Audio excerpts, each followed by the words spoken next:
წინა ვიდეოში ვისწავლეთ, რომ წონის ცვლილება დამოკიდებულია ენერგეტიკულ ბალანსზე, ანუ მიღებულ და დახარჯულ კალორიებს შორის სხვაობაზე.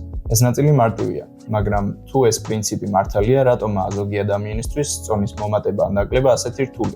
მოკლე პასუხია, რომ ენერგეტიკული ბალანსი განაგებს მთელ სისტემას, მაგრამ შენს ორგანიზმს მაინც აქვს ჩაშენებული მექანიზმები, რომლებიც განაპირობებენ ენერგეტიკული ბალანსის ცვლილებას. მოდი დავიწყოთ გენეტიკით. შენი ორგანიზმი ყოველთვის ცდილობს, რომ წონის ცვლილებას შეეწინააღმდეგოს და ამას ახერხებს რამოდენიმე გზით. მაგალითად, შიმშილის გრძნობის ჩახშობით ან გაძლიერებით, ენერგიის დონეების ცვლილებით და დახარჯული კალორიების რაოდენობითაც. ეს ბიოლოგიური მექანიზმები შენს ორგანიზმს ზედმეტი წონის მომატებისგან ან დაკლებისგან იცავენ, მაგრამ ამავდროულად ართულებენ საქმეს, განსაკუთრებით მაშინ, როცა განზრახ ცდილობ წონის ცვლილებას. გენეტიკური ფაქტორების ერთ-ერთი მაგალითია მეტაბოლიზმი. ალბათ გსმენია, რომ ზოგი ადამიანი დასვენების დროსაც კი შედარებით მეტ ენერგიას მოიხმარს, ვიდრე სხვები. ეს იმიტომაა, რომ ზოგ ადამიანს ფიზიკურად დიდი სხეული აქვს. ფიზიკურად დიდი სხეული მეტ ენერგიას მოიხმარს, იმიტომ რომ მას პირდაპირ მნიშვნელობით მეტი უჯრედები აქვს, რომლებსაც მეტი ენერგია სჭირდება ფუნქციისთვის. კაცები მაგალითად უმეტეს შემთხვევაში ბევრად მეტ ენერგიას მოიხმარენ, ვიდრე ქალები. არა იმიტომ, რომ სქესში რამე განსაკუთრებულია. უბრალოდ კაცებს ხშირად მეტი კუნთური მასა და წონა აქვთ, ვიდრე ქალებს. სხეულის პროპორციებსაც აქვს მნიშვნელობა. მაგალითად, მაღალ ადამიანებს შედარებით მეტი სხეულის ზედაპირი აქვთ, რაც იმას ნიშნავს, რომ მათი სხეულის ტემპერატურის რეგულირებისთვის მეტი ენერგიაა საჭირო. ეს გენეტიკური ფაქტორები, ანუ სიმაღლე, სქესი, წონა და მეტაბოლიზმის სიჩქარე განაპირობებენ თუ რამდენ კალორიას დახარჯავ ყოველდღიურად. გენეტიკური ფაქტორების გაკონტროლება ნაკლებად შეგვიძლია, მაგრამ არანაკლები მნიშვნელოვანი ფაქტორი, რომელზეც უფრო მეტი გავლენა გვაქვს, არის ცხოვრების სტილი. ცხოვრების სტილი რამდენიმე ნაწილად შეგვიძლია დავყოთ. პირველი და ყველაზე ცხადი მაგალითი ვარჯიშია.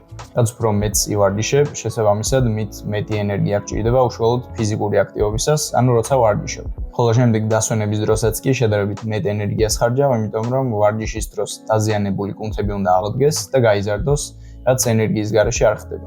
მაგრამ ვარჯიშის გარდა ყოველდღიური ჩვეულებრივი მოძრაობებიც ძალიან მნიშვნელოვანია. ანუ მეორე ცხოვრების სტილის ფაქტორი არის არასავარჯიშო აქტივობის თერმოგენეზი ან NEAT. ამაზე უკვე ვისაუბრეთ წინა ვიდეოში, მაგრამ მაინც გავიმეორებ, რომ არასავარჯიშო აქტივობაში შედის ყველაფერი, რაც ვარჯიში არ არის.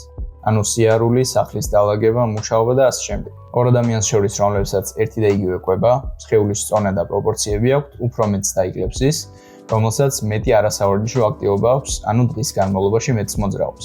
ასევე არანაკლებ გასათვალისწინებელი ფაქტორია სტრესი.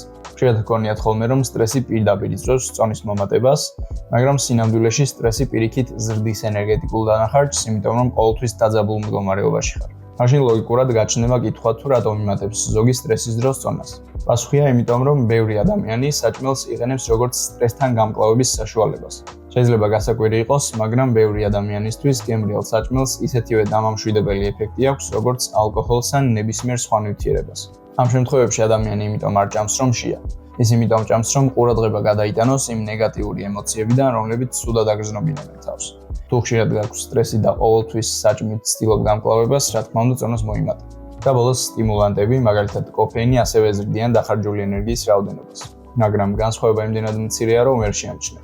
რაც შეუძლია გააკეთოს კოფეინს, არის მეტი ენერგიის და მოტივაციის მოცემა, რაც დაგეხმარება მეტი ფიზიკური აქტივობის შესრულებაში.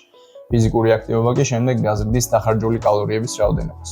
საბოლოო ჯამში მთავარი განტოლება მარტივია. მიღებული კალორიები დახარჯული კალორიების წინააღმდეგ განაპირობებს წონის ცვლილებას.